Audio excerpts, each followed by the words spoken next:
नमस्कार दोस्तों, आपका स्वागत है आपके अपने YouTube चैनल अमृत ज्ञान गंगा पर।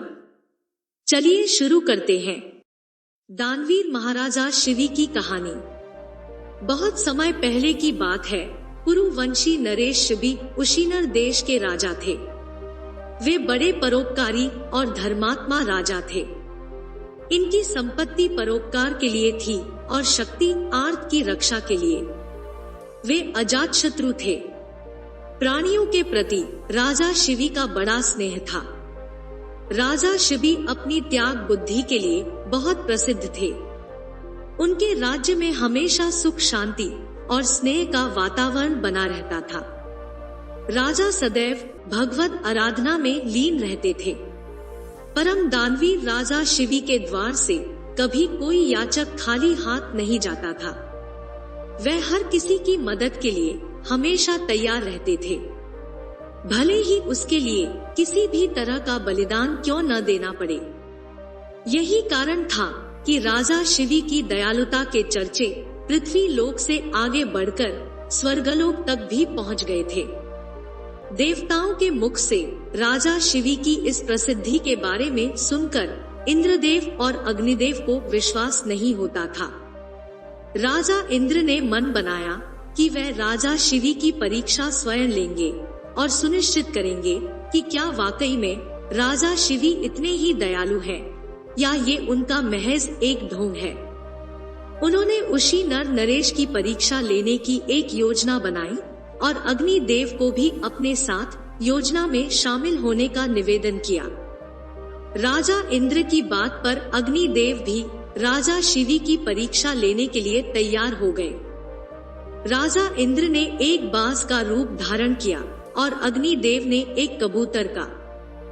दोनों उड़ते उड़ते राजा शिवी के दरबार की ओर चल दिए।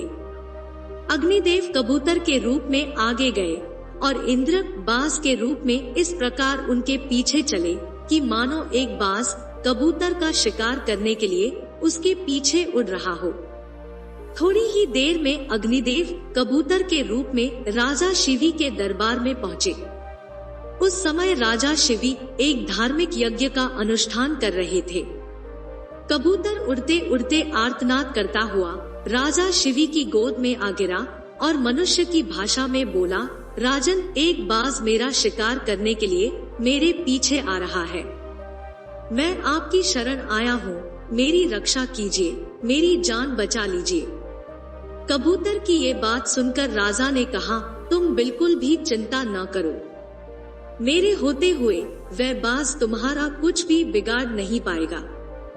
मैं तुम्हारी रक्षा करने का वचन देता हूँ। राजा के वचन देते ही बाज के रूप में इंद्रदेव भी शिवी के दरबार में पहुँच गए। उन्होंने राजा शिवी से कहा, राजन, निसंदेह आप धर्मात्मा और परोपकारी राजा है। आप कृतघ्न को धन से, झूठ को सत्य से, निर्दयी को क्षमा से और क्रूर को साधुता से जीत लेते हैं, इसलिए आपका कोई शत्रु नहीं। इसलिए आप अजात शत्रु नाम से प्रसिद्ध है। राजन, आप अपकार करने वाले का भी उपकार करते हैं और दोष खोजने वालों में भी गुण खोजते हैं। एक ऐसे महान व्यक्ति होकर आप ये क्या कर रहे हैं? मैं क्षुधा से व्याकुल होकर भोजन की तलाश में भटक रहा था। तभी संयोग से मुझे ये पक्षी मिला और आप इसे शरण दे रहे हैं। ये आप अधर्म कर रहे हैं। ये कबूतर मेरा शिकार है, उसे मारकर मैं अपनी और अपने बच्चों की भूख मिटाऊंगा। ये मेरा भोजन है, कृपा करके आप ये कबूतर मुझे दे दीजिए। इतने में कबूतर बोला, शरणार्थी की प्राण रक्षा करना आपका धर्म है, इसलिए आप इस बाज की बात कभी मत मानिए। ये दुष्ट बाज मुझे मार डालेगा।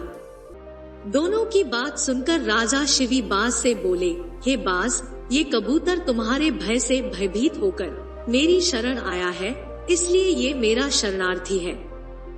मैं अपनी शरण आए शरणार्थी का त्याग कैसे कर सकता हूँ?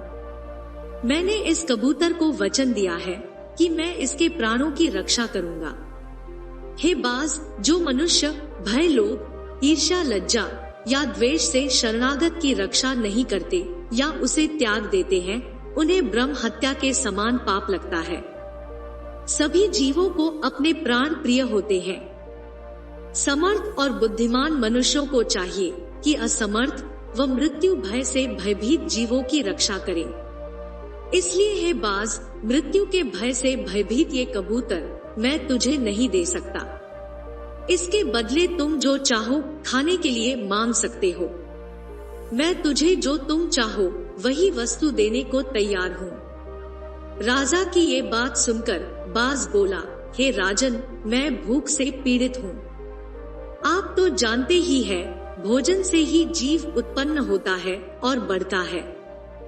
यदि मैं भूख से मरता हूँ तो मेरे बच्चे भी भोजन के अभाव में भूखे मर जाएंगे।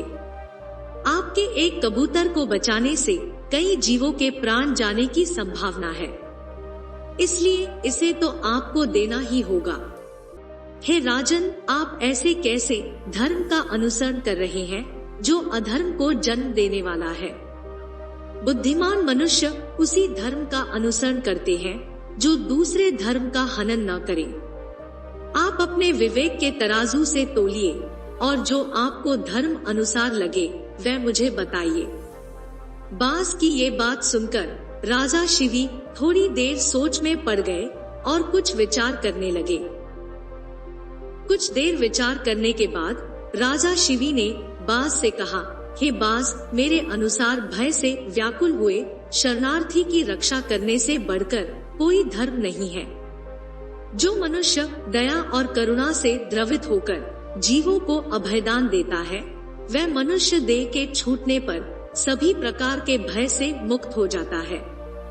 धन, वस्त्र, गौ और बड़े बड़े यज्ञों का फल यथा समय नष्ट हो जाता है, किंतु भयाकुल प्राणी को दिया अभयदान कभी नष्ट नहीं होता। इसलिए मैं अपने संपूर्ण राज्य और इस देह का त्याग कर सकता हूँ, परंतु इस भयाकुल पक्षी को नहीं छोड़ सकता। हे बाज, तुझे आहार ही प्रिय है, सो जो चाहो सो आहार के लिए मांग लो। बाज बोला, हे राजन, प्रकृति के विधान के अनुसार कबूतर ही हमारा आहार है, इसलिए आप इसे त्याग दीजिए। राजा बोला, हे बाज, मैं भी प्रकृति के विधान के विपरीत नहीं जाता। शास्त्र कहता है, दया धर्म का मूल है, परोपकार पुण्य है और दूसरों को पीड़ा देना पाप है।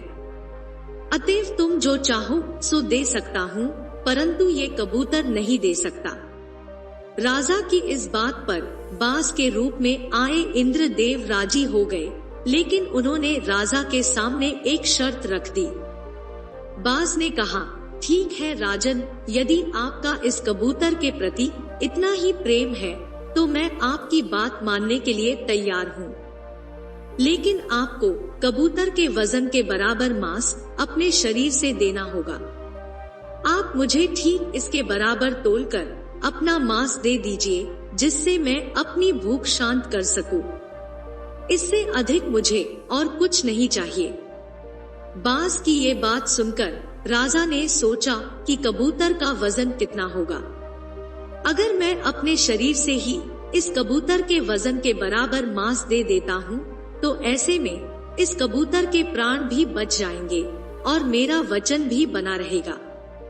प्रसन्न होते हुए राजा शिवी ने कहा, हे बाज, तुम जितना चाहो उतना मांस मैं देने को तैयार हूँ। यदि ये क्षण भंगुर देह धर्म के काम न आ सके तो इसका होना व्यर्थ है।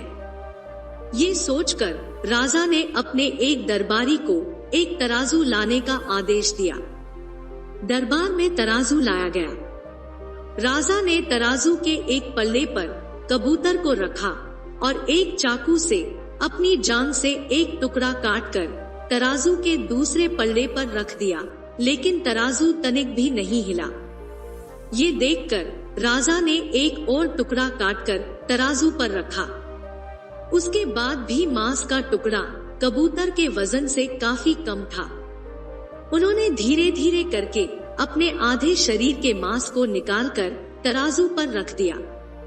उसके बाद भी मांस का वजन कबूतर के वजन से कम ही रहा। ये देखकर राजा शिवी बहुत निराश हुए उन्होंने निश्चय किया कि अब कुछ भी हो जाए वह अपने वचन का मान रखते हुए कबूतर को जरूर बचाएंगे। ये सोचकर वह खुद ही तराजू के पल्ले पर बैठ गए और तराजू पर कबूतर का पल्ला ऊपर आ गया। राजा ने बाज से कहा, हे बाज, ये लो, मैं तुम्हारा आहार तुम्हारे सामने बैठा हूँ, तुम मेरे पूरे शरीर का मांस ले लो और कबूतर को छोड़ दो।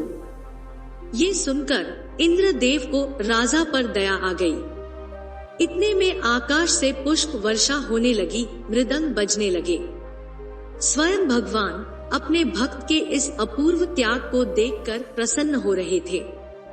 ये देखकर राजा शिवी विस्मय से सोचने लगे कि इस सब का क्या कारण हो सकता है।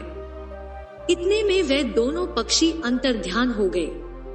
इंद्र और अग्निदेव अपने असली रूप में प्रकट हो गए और कहा, राजा शिवी, हम आपकी परीक्षा लेने आए थे और आप इस परीक्षा में सफल रहे। राजन, आप वाकई में बहुत ही दयालु और परोपकारी हैं। इस पृथ्वी पर आपकी बराबरी दूसरा और कोई नहीं कर सकता। हे राजन, ऐसे मनुष्य विरले ही होते हैं जो दूसरों के उपकार के लिए अपने प्राणों का भी मोह न करें। अपना पेट पालने के लिए तो पशु भी जीते हैं, किंतु अभिनंदनीय तो वही मनुष्य है जो दूसरों के हित के लिए जीता है। इतना कहते हुए देवराज इंद्र और अग्निदेव स्वर्ग को चले गए। राजा शिवी ने अपना यज्ञ पूरा किया और कई वर्षों तक पृथ्वी का राज्य भोगने के बाद परम पद को प्राप्त हुए। आशा करते हैं आपको हमारी ये कहानी पसंद आई होगी। आपको हमारी ये कहानी कैसी लगी कमेंट करके जरूर बताएं। आपको हमारी ये कहानी पसंद आई हो तो वीडियो को लाइक करें, चैनल को सब्सक्राइब करें। वीडियो को अंत तक देखने के लिए आपका बहुत बहुत धन्यवाद।